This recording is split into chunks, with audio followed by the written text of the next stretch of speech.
नमस्कार, आप देख रहे हैं स्वागत जिंदगी। आ रही है खबर एक छत्तीसगढ़ से, इसका देखिए लाइव प्रसारण।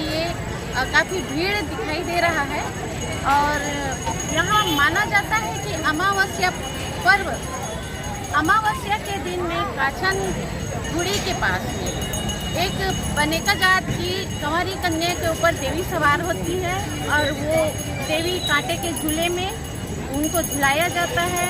और इसी दौरान राज परिवार के सारे सदस्य, दशहरा पर्व के सारे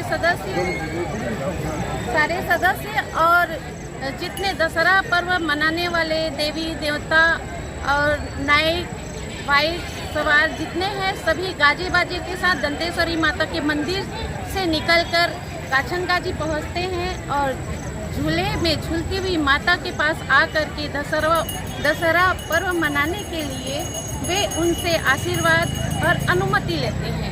तो ये है काछन गाजी और काछन गुड़ी देवी का मान्यता है। ये है कांटे का बिस्तर जिसमें माता को झुलाया जाता है।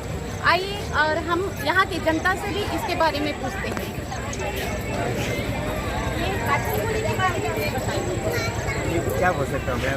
ये जो कांटे का झूला है, जी, हाँ, वो पर्व के बारे में कुछ बताइए। पर्व के बाद में फिर वो इसमें लास्ट में इसमें जतरा वतरा करेंगे। उसके बाद ये चैनल में आपका स्वागत है। सबसे पहले मैं आपका नाम जानना चाहूँगी। जी, मेरा कार्य है, मैं संतोषी वार्ड की पूर्व पार्षद हूँ और अभी हम लोग काछन गाजी यहाँ पे दर्शन करने के लिए आए हैं। हम लोग बचपन से ही इस रिवाज को देखते आ रहे हैं। ये रिवाज ही कुछ अलग सा है। यहाँ पे 9 दिन तक के जो छोटी सी बच्ची कन्या बैठी हुई है, वो 9 दिन तक के उसी जगह पे ही बैठी रहेगी जब तक कि हमारा ये रथ का परघाव नहीं होता।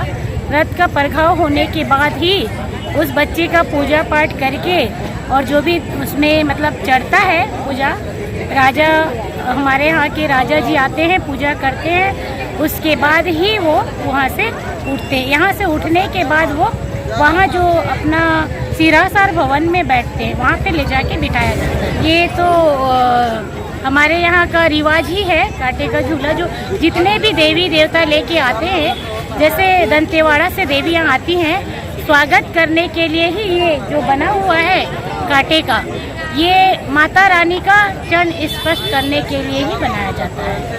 और इससे ज़्यादा तो बहुत सालों से चली आ रही है परंपरा। आज इस वर्ष 600 इयर्स माई जी का खत्म हो रहा है, जिसमें कि हम दशहरा की जो परंपरा 1423 में चालू हुई थी, आज दिन तक चली आ रही है 2023। आज 6वां वर्ष हम मना रहे हैं आराध्यमय दंतेश्वरी के आशीर्वाद से, जगन्नाथ प्रभु के आशीर्वाद से। और आज काछन माता और रेला माता दोनों से आशीर्वाद लेकर के बस्तर दशहरा की शुरुआत करना, और माता ने बहुत अच्छा आशीर्वाद दिया है कि आने वाले समय में, और जो फूल का रूप आप देख सकते हैं, जो फूल मैंने पहना है, वो माता को चढ़ा करके ये आज्ञा मानी जाती है रथ चलाया जाए। और ये परमिशन उनके देने के बाद पूरी परंपरा यथावत चालू होती है। कल कलश स्थापना के साथ, रथ यात्रा के साथ सभी कार्यक्रम अब से शुरुआत होगी और यही परंपरा सदियों से चली आ रही है। अगर काछन देवी और रेला देवी की बात करें, कौन है ये? काछन गाजी और रेला देवी दोनों देवियां जो है घर की बेटियां हैं। हमारे जो पुराने राजा थे, उनकी एक बेटी थी, दोनों बेटियों ने आत्मदाह किया, जिनका नाम काछन देवी और रेला देवी। आत्मदाह किया, आत्मदाह करने के बाद उनकी पवित्र आत्मा इस जगह पे उपस्थित है। वो हमारी पनका जाति की जो महिला है, बच्ची है, उसके अंदर आती है। आने के बाद वो माता हमें आशीर्वाद देती है, जो आप देखें। और ये ग्राम देवी के रूप से भी माना जाता है। और साथ साथ रेला देवी जो है, जो कि हमारे जो गोल बाजार है जगदलपुर का गोल बाजार, उसके अंदर विराजमान है। दोनों बेटियों ने आत्मदाह किया, तो इसलिए वो घर की बेटियाँ हैं, उनके साथ परमिशन लेकर के। और सबसे महत्वपूर्ण, अगर हम शास्त्रों के हिसाब से जाएंगे तो आज पितृपक्ष भी है, तो इसलिए बहुत ज़रूरी होता है कि अपने पूर्वजों का आशीर्वाद दें, अपनी घर की बेटियों का आशीर्वाद दें, क्योंकि उन्होंने आत्मदाह किया था और वो आशीर्वाद देती है। उसी के आशीर्वाद के बाद हम बस्तर दशहरा की पूरी परंपरा, जिस तरफ से मेरे पूर्वजों ने करते हैं, प्रवीर महाराज ने किया, हमारे पिताजी ने किया और सभी राजाओं ने किया, उसी तरीके से परंपरागत परमिशन लेकर के अब परमिशन हमें मिल चुका है फूल के रूप में। और माता का ये आज्ञा है कि अब दशहरा अच्छे से बनाइए, कोई दिक्कत नहीं है। कोविड महामारी में उन्हें आशीर्वाद दिया था और किसी भी तरीके की कोई दिक्कत नहीं आई थी। यही माता का आशीर्वाद हमारे साथ बना रहे। धन्यवाद। आरती चंद्रा है, मैं शिक्षक हूँ यहाँ पर जगदलपुर में, और पिछले 35 सालों से मैं देखता आ रहा हूँ। ये परंपरा बहुत ही पवित्र परंपरा है।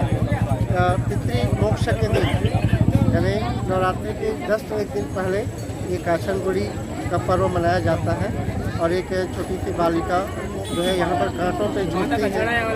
यहाँ पर हजारों दर्शक यहाँ पर आते हैं और एक पवित्र भावना लेकर आते हैं। ऐसा माना जाता है कि इनके दर्शन से भगवान प्रसन्न होते हैं।